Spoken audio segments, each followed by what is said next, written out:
চিত্রে একটি বৃত্ত দেখানো হচ্ছে যার পরিধি হচ্ছে 6.2832 সেন্টিমিটার এবং ব্যাস হচ্ছে 2 সেন্টিমিটার।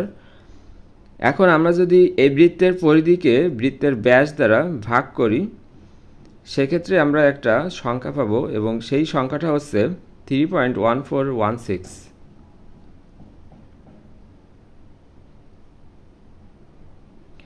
এবার আমরা ডিফারেন্ট একটা বৃত্ত নিয়েছি যার পরিধি হচ্ছে 18.85 সেন্টিমিটার এবং ব্যাস হচ্ছে 6 সেন্টিমিটার। এখন এই বৃত্তের পরিধিকে যদি এই বৃত্তের ব্যাস দ্বারা ভাগ করি সেক্ষেত্রে আমাদের সেম অ্যান্সারই আসবে, অর্থাৎ একই সংখ্যা আসবে। সেই সংখ্যাটা হচ্ছে 3.1416। তো এখান থেকে আমরা যে সিদ্ধান্তে আসলাম তা হচ্ছে পৃথিবীর যে কোনো বৃত্তের পরিধিকে যদি সেই বৃত্তের ব্যাস দ্বারা ভাগ করা হয় তাহলে এই সংখ্যাটাই আসে, সেটা হচ্ছে 3.1416।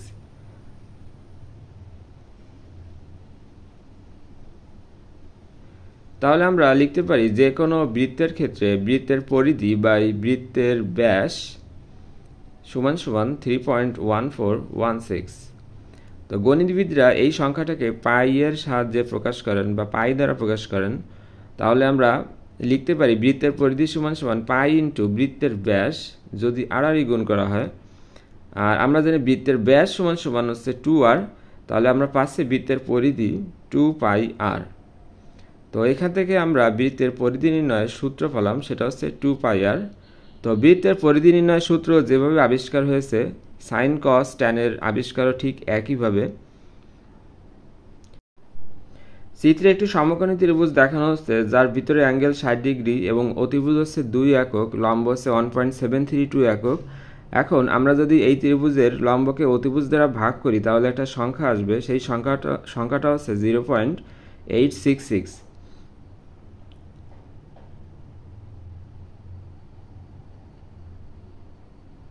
এখন আমরা একটা ডিফারেন্ট ট্রায়াঙ্গেল বা ত্রিভুজ নিয়েছি।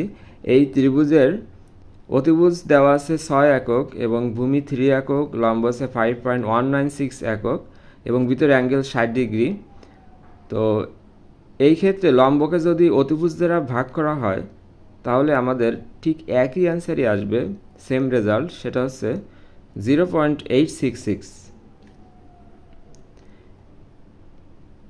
এবার আমরা অপেক্ষাকৃত ছোট একটা ত্রিভুজ নিয়েছি। এই ত্রিভুজের অতিভুজ দেওয়া আছে 1.5 এবং লম্ব হচ্ছে 1.299। এখন এই ত্রিভুজের লম্বকে যদি অতিভুজ দ্বারা ভাগ করা হয়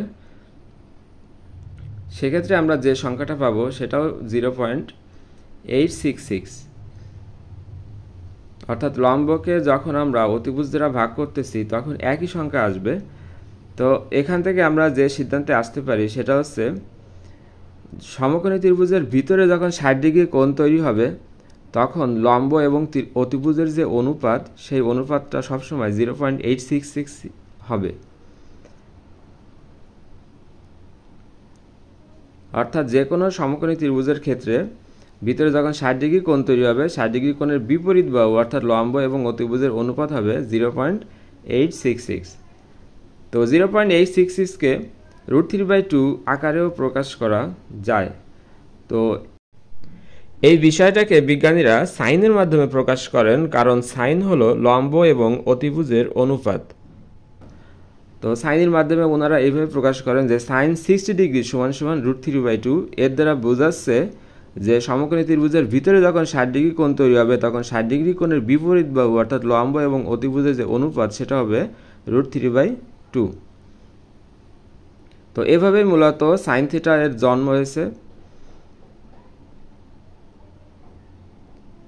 এরপরে আমরা একটা আলাদা ট্রায়াঙ্গেল নিয়েছি এবং এই ক্ষেত্রে দেখা যাচ্ছে ত্রিভুজের ভিতরে যে অ্যাঙ্গেলটা সেটা হচ্ছে 60 ডিগ্রি পরিবর্তে 30 ডিগ্রি নেওয়া হয়েছে এবং 60 ডিগ্রি পরিবর্তে 30 ডিগ্রি নেওয়ার পরে লম্বকে যখন আমরা অতিভুজ দ্বারা ভাগ করতেছি, লম্বকে অতিভুজ দ্বারা ভাগ করার পরে আমরা যে সংখ্যাটা পাচ্ছি সেটা হচ্ছে 0.5। তো এই ঘটনাটাকে গণিতবিদরা এইভাবে প্রকাশ করেন যে সাইন 30 সমান সমান 1/2 বা 0.5। সাইনের মাধ্যমে এভাবে প্রকাশ করা হয়।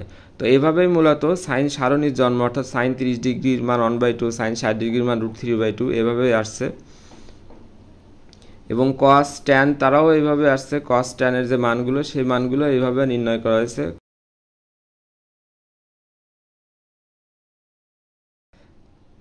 তো এখন আমরা দেখব সাইন থিটা আমাদের বাস্তবে কি কাজে লাগে। তো এক্ষেত্রে একটা সমকোণী ত্রিভুজ দেখানো হচ্ছে যার এ বিন্দু থেকে সি বিন্দুর দূরত্ব হচ্ছে 5 কিলোমিটার। এখন যদি প্রশ্ন করা হয় এ বিন্দু থেকে বি বিন্দু দূরত্ব কত, অর্থাৎ এক বাহুর দৈর্ঘ্য দেওয়া আছে আর এক বাহুর দৈর্ঘ্য দেওয়া নেই, এক্ষেত্রে আমরা লিখতে পারি যে সাইন 60 ডিগ্রি সমান আমরা জানি √3/2 বা 0.866। তাহলে সাইন মানে লম্ব বাই অতিভুজ AB/5, তাহলে AB সমান সমান আমরা লিখতে পারি 4.33 কিলোমিটার। তাহলে এইভাবে আমরা অজানা বাহুর দৈর্ঘ্য অর্থাৎ ত্রিভুজের অজানা বাহুর দৈর্ঘ্য পালাম কত, 4.33 কিলোমিটার।